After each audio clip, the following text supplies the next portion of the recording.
एक बार ऋषिकेश में सत्संग हो रहा था, तो पूज्य श्री जयदयाल गोविंदका जी महाराज विराजमान थे, बड़े सिद्ध ज्ञानी पुरुष, गृहस्थाश्रम में होते हुए।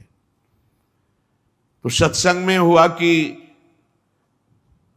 सबकी मन की चाही थोड़ी हो जाएगी, होता है प्राय। तो उन्होंने कहा कि मेरे तो मन की चाही ही होती है। उनका ऐसा कैसे हो सकता है कि जो मन चाहे वही हो जाए? तो उनका ऐसा ही होता है, मेरे तो आज तक मन की चाही ही पूरी हुई है। बोले कैसे हुई, आप इसकी व्याख्या कीजिए। तो उनका मैंने मन और चाह दोनों हरि को दे दी, तो अब जो होता हरि की इच्छा से होता है, मुझे कोई परेशानी ही नहीं। हर चाह हर इच्छा उनकी, हमारी उनकी कोई अंतर नहीं। श्रीमद चतुरासी जी, जोई जोई प्यारो करे सोई मोहि भाव, ये शरणागत का। उन्होंने कहा हर हमारी मन चाही होती, क्यों? क्योंकि मन और चाह दोनों हरि को दे दी।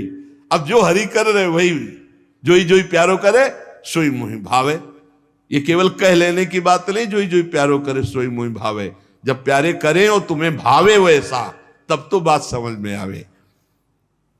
मेरा सब कुछ स्वीकार कर लिया, अब स्वतंत्र होके खेलो प्रभु। अब आपके लिए हमारी कोई शिकवा शिकायत नहीं। वास्तव में ऐसे भक्त में भगवान का अवतार होता है, ध्यान देना। और लोगों के मुख से निकलने लगता है ये संत नहीं तो साक्षात भगवान है, ये तो कलयुग में भगवान के अवतार है। क्यों? क्योंकि भगवान उनके हृदय पर आ गए। क्यों? सरकारी जमीन पर सरकार का अधिकार होता है। ऐसे ही हृदय जो है, जब भगवान को समर्पित कर दिया तो हृदय में भय प्रगट कृपाला दीन दयाला, क्योंकि अहंकार का राज्य हट गया, अब भगवान प्रकाशित हो गए।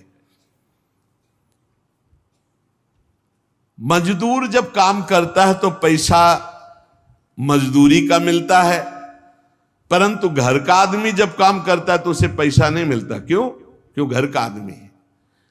ऐसे ही जो साधना करता है भगवान से सुख प्राप्त करने के लिए, वो मजदूरी की तरह है। और जो शरणागत हो गया है वो घर का आदमी है, उसको कोई फल फूल की बात नहीं रहती। भगवान जो करा रहे बड़े से बड़ा मंगल कार्य हो गया, और अहम है नहीं करता भाव का, सारी क्रिया हो गई पर करता नहीं। क्यों? वो कहते श्री जी की इच्छा से हुआ है।